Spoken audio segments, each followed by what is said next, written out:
எல்லாருக்கும் வணக்கம். 2024 வருடத்துக்கு உண்டான ஏப்ரல் மாத ராசி பலனை தான் இந்த வீடியோவில் நம்ம பார்க்க போகிறோம். ஏன்னா ஏப்ரல் மாதம் அப்படிங்கிறது மற்ற மாதத்தை விட முக்கியமான ஒரு மாதம். ஏன்னா இந்த ஏப்ரல் மாதத்தில் தான் தமிழ் புத்தாண்டு அப்படிங்கிறது பிறக்க போகுது. சோபக்கிருது வருடம் முடிஞ்சு குரோதி வருடம் அப்படிங்கிறது ஏப்ரல் 14 தொடங்க போகுது. இப்போ தமிழ் புத்தாண்டு எப்படி இருக்க போகுது அப்படிங்கிறத நம்ம தனியாக வேறு ஒரு வீடியோவில் பார்க்க போகிறோம். இந்த வீடியோவை பொறுத்த வரைக்கும் ஏப்ரல் மாதத்துக்கு உண்டான கிரக நிலைகளை அலசி ஆராய்ஞ்சு பார்த்தோம் அப்படின்னா, கிரகங்களோட ராஜா சூரிய பகவான் மீனராசியில் ராகுவோடு சேர்ந்து மாட்டியிருக்காரு. 14 தேதி வரைக்கும் ராகு சூரியன் சேர்க்கை மீனத்தில் இருக்குது. 14 தான் மேசராசிக்கு போய் குருவோட சூரிய பகவான் இணைய போகிறாரு. ஒரு அற்புதமான அமைப்பு. அதோட செவ்வாய் கும்பராசியில் சனி பகவானோட பகை கிரகத்தோட கூட்டு போட்டிருக்காரு. இது ஒரு சுமாரான அமைப்பு. புதன் மீனராசியில் நீசமடைஞ்சு வக்கரமடைஞ்சு சுத்தமாக வலிமையிலேருந்து போயிருக்காரு. அதே நேரத்தில் புத சுக்கர யோகத்தையும் கொடுக்குறாரு, புத ஆதித்ய யோகத்தையும் கொடுக்குறாரு. சுக்கர பகவான் மீனத்தில் 25ஆம் தேதி வரைக்கும் இருக்கார். அதன் பிறகு தான் அவர் மேசத்துக்கு போகிறாரு. குரு பகவான் மேசத்தில் இருக்கார், சனி பகவான் கும்பத்தில் இருக்கார். சர்ப்ப கிரகங்களான ராகு, விஷப்பாம்பு ராகு மீனத்திலையும், விஷமற்ற பாம்பான கேது கன்னிராசிலையும் இருக்காங்க. இந்த கிரக அமைப்புகள், ராசி மாற்றங்கள் அப்படிங்கிறது இந்த ஏப்ரல் மாதத்தில் உங்களுக்கு என்னென்ன நன்மைகளை செய்ய போகுது, பரிகார ராசிகள் என்ன பரிகாரம் செய்யணும் அப்படிங்கிறத ரொம்ப துல்லியமாக நம்ம பார்த்துருவோம். துளாராசி நேயர்களே, உங்களுக்கு இந்த ஏப்ரல் மாதம் எப்படி இருக்குது அப்படின்னு பார்த்தோன்னா, அற்புதமான யோக பலனை கொடுக்கக்கூடிய ஒரு நல்ல மாதம் வந்துருச்சுங்க. கவலைப்பட வேண்டியதில்லை. ஏன்னா கடந்த காலகட்டத்தில் நாம் கொஞ்சம் அர்த்தாஷ்டம சனி பிடியிலேருந்து இப்போ தான் சில மாதத்துக்கு முன்னாடி தான் ரிலீஸ் ஆகி வந்திருக்கோம். ஏதோ கொஞ்சம் உடம்புல இருந்த பிரச்சனை அப்படிங்கிறதெல்லாம் கொஞ்சம் கொஞ்சமாக அப்படியே மாறிக்கிட்டு வருது. முதல்ல இப்போ தான் கொஞ்சம் பழைய உடம்பு இருக்கிற மாதிரி இருக்குது. கொஞ்சம் நல்ல கெட்ட பழக்க வழக்கம்லாம் இருந்ததெல்லாம் தூக்கி போட்டுட்டேன், இப்போ கொஞ்சம் நல்லா இருக்கேன் அப்படிங்கிற மாதிரி இருக்கிற சூழலில் சரி உடம்பு தான் சரியாயிடுச்சு, ஏதாவது புலப்பு செலவு பார்ப்போம், 10 ரூபா சம்பாதிப்போம், கடந்த காலகட்டத்தில் வெட்டியாக காசு பணத்தை இழந்துட்டோம் அப்படின்னு இருந்தவங்க எல்லாத்துக்குமே இந்த மாதம் அப்படிங்கிறது ஒரு நல்ல செய்தியை கொண்டு வருது. ரொம்ப அற்புதமான ஒரு மாதம். எதனால் இதை சொல்கிறேன் அப்படின்னா, துளாராசிக்காரர்கள் இப்படி சொன்னாலே நம்ப மாட்டாங்க. முதல்ல எங்கெங்க அற்புதமான நேரம் வருது, எல்லா ஜோசியக்காரங்களும் இதை தான் சொல்கிறீங்க, எந்த சேனலில் போய் ராசி பலன் பார்த்தாலும் அப்படியே பணம் கொட்டுதுன்னு தான் போடுறீங்க, ஆனால் ஒன்றும் நடக்க மாட்டேங்குதே, என்னங்க பண்ணுறது அப்படிங்கிற மாதிரி தான் யோசனை இருக்கும். ஆனால் இந்த மாதத்தை பொறுத்த வரைக்கும் சூப்பராக சொல்லலாம். ஏன்னா ராசிக்கு அதிபதியான சுக்கிர பகவான் உச்சமடைஞ்சிருக்கார். மீனராசியில் போய் உச்சமடைஞ்சிருக்காரு. மீனராசிங்கிறது தான் அவருக்கு உச்ச வீடு. அங்கே இருக்கிற புதனோடு சேர்ந்து புத சுக்கிர யோகம் அப்படிங்கிற ஒரு அற்புதமான யோகத்தை கொடுக்குறாரு. ராசிநாதனாக இருக்கக்கூடிய சுக்கிர பகவான் உச்சமடைகிறது அப்படிங்கிறது ரொம்ப நல்லது.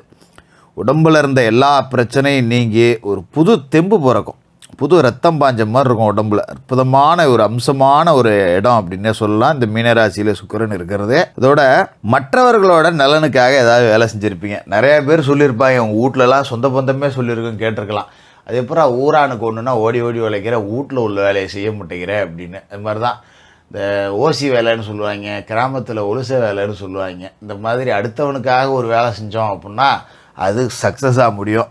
நமக்காக ஒரு வேலை செஞ்சோம்னா அது விளங்காது. அது எப்பறம் நீ ஐடியா சொல்லி அடுத்தவன் முன்னுக்கு வரான், உனக்குன்னா மட்டும் ஒன்று தோணவே தோணாதா அப்படின்னு 4 பேர் சொன்னாலும் கூட நம்ம அதை ஏற்றுக்க மாட்டோம். இது மாதிரி தான் இந்த காலகட்டத்தில் அடுத்தவரோட முயற்சியில் வெற்றி அப்படிங்கிறது இருக்குது. ஆனால் உங்களோட முயற்சியிலையும் இந்த காலகட்டத்தில் வெற்றி அப்படிங்கிறது இருக்குது. அதுமாரி வெளிநாட்டிலேருந்து பணிபுரியறதுக்கான அழைப்பு வரும். அது ரொம்ப நாளாக வெளிநாடு போகணுன்னு நினச்சிருப்பீங்க, போக முடியாது, இல்லை இங்கேயே வேலை பார்த்துருப்பீங்க, இந்த பிரான்ச் மூலியமாகவே ஃபாரினில் போகலாமா அப்படிங்கிற சிந்தனை இருக்கும், அதுக்கான வாய்ப்பு கிடைக்குதான்னு ஏங்கிக்கிட்டு இருந்திருப்பீங்க. அப்படி உள்ளவங்க எல்லாத்துக்கும் வெளிநாடு போகக்கூடிய அம்சம் அப்படிங்கிறது இருக்குது. ஏதோ ஊரில் சும்மா சுற்றிக்கிட்டு இருந்தவங்களுக்கு கூட மாமா ஒருத்தன் தான், மச்சான் ஒருத்தன் தான், கூட்டாளி ஒருத்தன் தான் ஒரு விசா எடுத்து அனுப்பிச்சான், சட்டு புட்டுன்னு பாஸ்போர்ட் எடுத்தேன் கிளம்புறேன் அப்படிங்கிற மாதிரி இருக்கும். 4 பேர் ஆச்சரியமாக பேசுவாங்க, என்னடா ஆளே காணும், போன வாரம்லாம் இங்கே தான் சுற்றிக்கிட்டு இருந்தானா, என்னது சிங்கப்பூர் போயிட்டானா அப்படிங்கிற மாதிரி தான் இருக்கும். டக்குன்னு பயணம் அப்படிங்கிறது நடந்து போவோம். அதோட குடும்பத்தில் உள்ளவங்க உங்களோட உணர்வுகளை புரிஞ்சுக்கிட்டு உங்களுக்கு மரியாதை கொடுப்பாங்க. பரவாயில்ல, இவன் செஞ்சான்னா நல்லது தாயா செய்வான், அவன் செஞ்சான்னா இல்லை ஏதோ ஒரு காரணம் இருக்கும், யா நல்லவன் தாயா நம்ம பிள்ளை, நம்ம வீட்டுக்காரர் செஞ்சால் நல்லது தாயா நடக்கும். இப்படி நம்மளை சுற்றி இருக்கிற உறவுகள், அண்ணன் தம்பி மாமா மச்சான் பொண்டாட்டி தாய் தவப்பேன் எல்லாருமே நம்மளோட செயல்பாடுகளுக்கு ஒத்துழைப்போடு இருப்பாங்க. நம்ம ஒரு முயற்சி எடுத்தோம் அப்படின்னா சரி பரவாயில்ல செய், நான் இருக்கேன் பார்த்துக்குவோம் அப்படிங்கிற ஒரு குரல் இருக்கும். உங்கள் தோல் கொடுக்கறதுக்கு ஒரு ஆள் இருப்பாங்க. அது ஒரு நல்ல நேரம் தான் இது. அதை சரியாக பயன்படுத்திங்க. அதுமாதிரி வேலை செய்கிற இடத்துலையும் பார்த்திங்கன்னா உயர்மட்டத்தில் இருக்கக்கூடிய அதிகாரிகள் நீங்கள் கேட்ட சலுகைகள்லாம் கொடுப்பாங்க. அது ஒரு ஆச்சரியத்தை கொடுக்கும். என்னடா வழக்கமாக நம்ம ஆஃபீஸில் நம்மளை இந்த அளவுக்கு மதிப்பு மரியாதையோடு வைக்க மாட்டாங்களே, இப்போ என்னமோ சொல்கிறதெல்லாம் செய்கிறாங்க அப்படின்னு நமக்கே ஒரு ஆச்சரியத்தை கொடுத்துரும். அது ஒரு நன்மை தான். அப்போ நம்ம சொல் பேச்சு அங்கே எடுபடுது அப்படின்னா நம்ம மதிக்கப்படக்கூடிய ஒரு நபராக மாறி இருக்கோம் அப்படின்னு அர்த்தம். அப்போ அதை சரியாக பயன்படுத்திக்கிட்டு நாம் அலுவலகத்தில் முக்கியமான வேலைகள் நம்மள்கிட்ட கொடுக்கப்படும் போது அதிக கவனத்தோடு செயல்பட்டோம், அதை ஜெயிச்சு கொடுத்தோம் அப்படின்னா அற்புதமான பலன் இருக்கும். நான் எல்லா வேலையும் கொண்டாந்து என்கிட்டே கொடுக்குறாங்க, நான் எவ்வளோ வேலை தான் செய்வேன் அப்படின்னு சலிப்படைய வேண்டியதில்லை. பணிச்சுமை இருந்தாலும் நம்மளை நம்பி ஒரு பொறுப்பு கொடுத்துருக்காங்க அப்படின்னா நம்ம மேலே தான் அதிக நம்பிக்கை இருக்குது, இவன் தான் இதுக்கு சரியான ஆள் அப்படின்னு அவங்க முடிவு பண்ணியிருக்காங்க அப்படிங்கிறத புரிஞ்சுக்கிட்டு நாம் 1 மணி நேரம் 2 மணி நேரம் கூட வேலை பார்த்தாலும் அதை செஞ்சிடணும். அதுமாரி நமக்கு வேலை நிறையா இருக்குங்கிறத அடுத்தவன்கிட்ட வேலையை ஒப்படைக்கக்கூடாது. அது தேவையில்லாத சிக்கலை நமக்கே கொண்டாந்து விட்ரும். ஏன்னா அவன் ஏதாவது தப்பு செஞ்சுருவான், நம்ம போய் மேலே சொல்ல முடியாது நான் அவன்கிட்ட கொடுத்தங்க செய்ய சொன்னேன்னு. ஏன்டா அவன்கிட்ட கொடுத்தா நீ முடியாதுன்னு சொன்னால் அவனே வேறு ஆள்கிட்ட கொடுத்துருப்போம்லடா, நீ ஏன்டா அடுத்தவன்கிட்ட கொடுத்த அப்படிங்கிற மாதிரி ஒரு பேச்சு வந்துடும். அதனால் கூடுமான வரைக்கும் உங்கள் வேலையை யாருக்கிட்டையும் கொடுக்கக்கூடாது, அடுத்தவங்க வேலையை நீங்கள் எடுத்து செய்யக்கூடாது. இதில் ரொம்ப ரொம்ப ரொம்ப ரொம்ப நீங்கள் கவனமாக இருந்துக்கணும். அதோட ராசிக்கு 6ஆம் வீட்டில் இந்த மாதத்தில் சூரியன் ராகு சேர்க்கை அப்படிங்கிறது இருக்குது. லாபாதிபதி சூரியன் 6ல் இருக்கும்போது கடன் சுமை அப்படிங்கிறது வரும். கடந்த காலகட்டத்தில் கடன் வாங்கி வச்சுருந்துருப்போம், அது இப்போ நெருக்குவாங்க. கேட்டால் கேட்காமே இருந்தான், இப்போ திடீர்னு வந்து அசலை கொடுங்குறான்.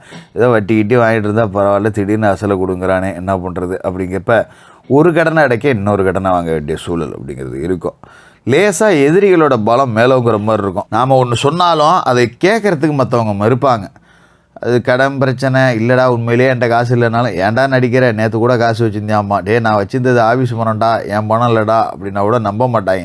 நம்ம வச்சுக்கிட்டே ஏமாத்துற மாதிரி பேசுவாங்க. அப்போ ஒரு கடனை அடைக்கிறதுக்கு சரிப்போ இவன் இவ்வளோ தூரம் பேசினான், இனிமேல் இவன் காசு தூக்கி எஞ்சணுன்னு வேறு யாருக்கிட்டேயோ ஒரு கடன் வாங்கி அடைக்கிற மாதிரி வந்துடும். அதை கொஞ்சம் கவனமாக பார்த்துக்குங்க. அதோட செவ்வாய் சனி சேர்க்கை அப்படிங்கிறது இருக்குது. ராசிக்கு 2க்கும் 7க்கும் அதிபதியான செவ்வாய் 5வது வீட்டில் பகை கிரகமான சனியோடு சேர்ந்துருக்காரு. பூர்வ புண்ணியஸ்தானத்தில் சனி இருக்கிறதுங்கிறது நல்லது தான். அதே நேரத்தில் செவ்வாய் அங்கே கூடியிருக்காரு அப்படிங்கிறதால எதையுமே திட்டம் போட்டு செய்ய முடியாது. நாம் ஒரு பக்கம் இழுத்தோம்னா அது ஒரு பக்கம் இழுக்கும். நாம் போகிற பக்கம் வாழ்க்கை வராது, வாழ்க்கை போகிற பக்கம் தான் நம்ம போகிற மாதிரி ஆகிப்போம்.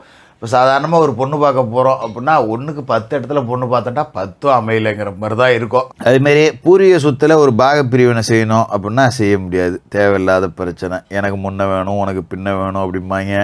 இல்லைனா அது அப்படி கோர்ட்டு கேஸுன்னு போய் மாட்டோம், இழுக்கும். அதனால் இந்த பாக பிரிவினைகள்லாம் இந்த காலகட்டத்தில் வச்சுக்க வேண்டாம். அதுமாதிரி எதாக இருந்தாலும் அப்புறம் பார்த்துக்கலாம் அப்படின்ட்டு போயிடுங்க.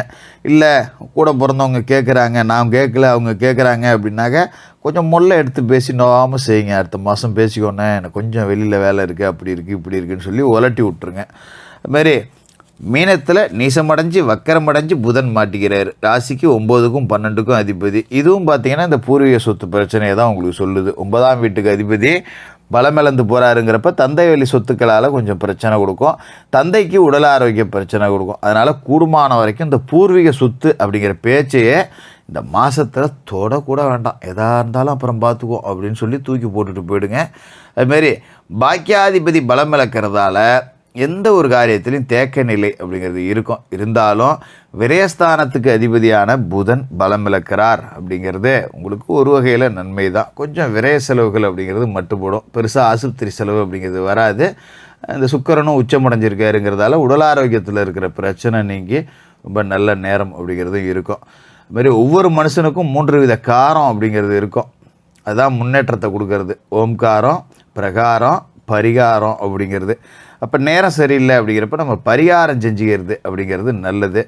தினமும் குளித்து முழுவிட்டு குலதெய்வ பிரார்த்தனை செஞ்சுட்டு உங்கள் வேலைகளை தொடங்குங்க. குலதெய்வ படம் இருந்தால் வீட்டில் வச்சு வணங்குங்க. குலதெய்வம் தெரியாதவங்க இஷ்ட தெய்வம் எல்லா தெய்வம் படத்தை வச்சு வணங்கலாம்.